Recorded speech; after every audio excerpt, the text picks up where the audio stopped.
Hello दोस्तों, कैसे हैं आप लोग। उम्मीद करता हूँ अच्छे ही होंगे। तो फाइनली आप लोगों के सपोर्ट प्यार दुलार की वजह से आज इंस्टाग्राम ने हमारे लिए कुछ गिफ्ट भेजा है। कुछ तोहफा दिखाते हैं आप लोगों को। देखिए, हमारा नाम लिखा हुआ है इस पर, ऑफिशियल रोहित 078।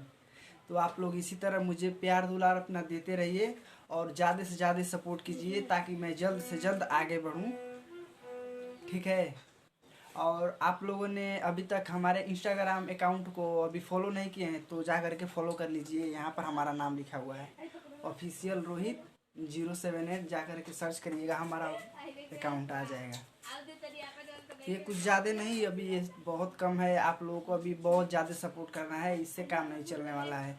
जैसे यूट्यूब के 100 के होने पर सिल्वर प्ले बटन आता है, वैसे ही हमारे इंस्टाग्राम पर फॉलोअर्स को देख करके और इंस्टाग्राम ने हमारे लिए ये कुछ भेजा है एहसान तोहफा। ये सिर्फ सिर्फ आप लोगों की वजह से है। तो ज़्यादा से ज़्यादा सपोर्ट कीजिए ताकि मैं जल्द से जल्द आगे बढ़ूं और ढेर सारे गिफ्ट को मैं इंक्रीज़ करूं, अपने पास लाऊं। तो ज़्यादा कुछ नहीं बोलेंगे,